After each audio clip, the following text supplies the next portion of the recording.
Alright guys, welcome back to the 5150 RC channel. Thank you for tuning back in. This video is going to be a quickie, hopefully. As you can see, I tore apart a lot of the back end of the RR Bomber. I know a lot of you guys are like, no, don't tear it apart, it was great the way it was. But I had a question and I needed to find out the answer. So I took it apart, did some research, found out the answer.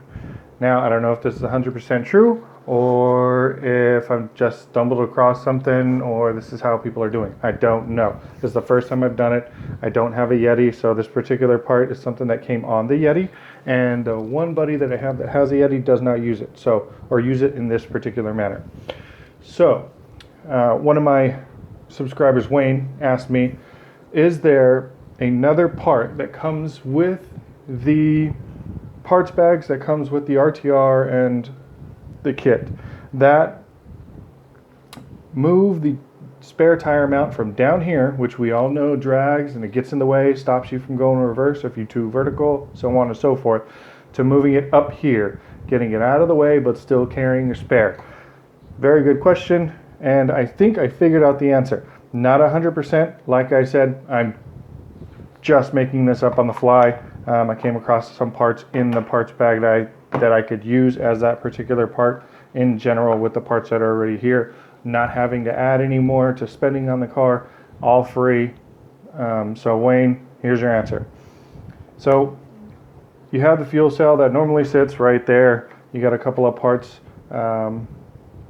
these little guys that squeeze on there. You can see 1, 2, and it's already stepped in, so when it's on there, it's actually on there pretty well. So I found this particular part, and in the description, the part number is AX31125, and all it says is fuel cell. Now, on the Yeti, like I said, it came with the Yeti first. I don't know what it's for, but here's what I came up with, and it's a free way of doing it. So whether I'm right or I'm wrong, Wayne, hopefully this answers your question. So what I did was I was messing around with everything and I was looking around, and then I looked online. I found a couple of pictures of it mounted like this. So basically they flip the fuel cell. If you don't use it, flip it over and use it as the tire mount, because this particular part that sticks up here is the same thickness as that guy right there. Now the screw that comes in it is right here. Pan head, I believe that's a 2 mil, and I don't remember the length, but this is too short to use on here to mount the tire up here because you have these particular rails off of the back. So what I came up with, because this actually has a hole in the back side of it to run a screw through. So I took a longer screw, which is significantly longer, almost double its size, and I ran it through just to double check and see if this was going to be long enough. And let me do that now. It's a really long screw. I'm going to turn that up to 2, and I'm going to go to work on this guy. This might kill my drill. Or my hand screwdriver, however you want to say it. Now, that should be more than long enough. You take a spacer. These come in your kits. They come spare parts. They're all over in your axial stuff. Throw that right on top. This should be long enough to mount on that now. So we're going to put the fuel cell together. Now the short stubby side, right here, goes in and fits in there perfectly. And from the pictures, I just used the stock screw.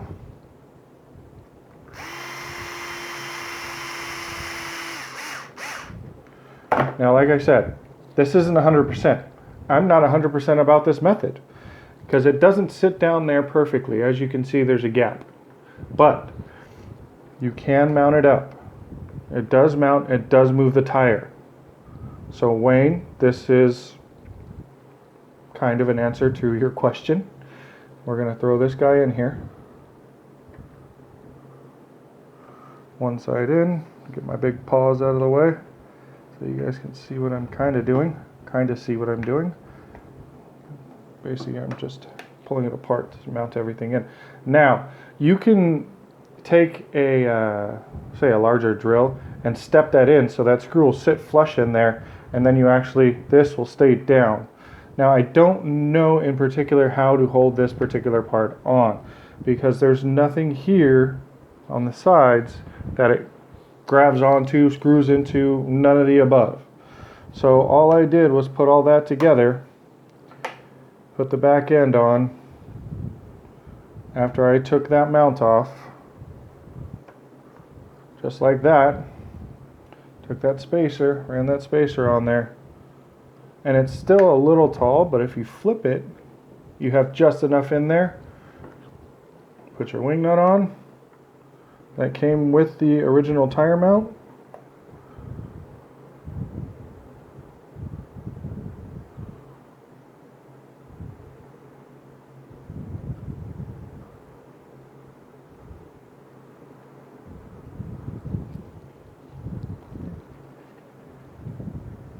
Center your tire up so the wing nut can get in there without stripping itself out.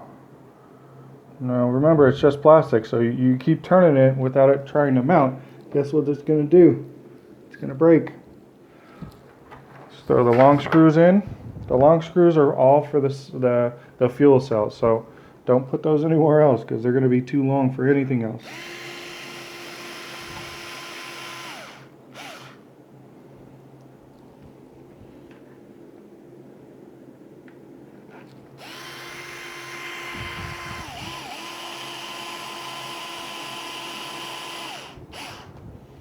You don't want to strip out or push through on anything else. Sorry, I got my arm all up in the way. Spin this guy around.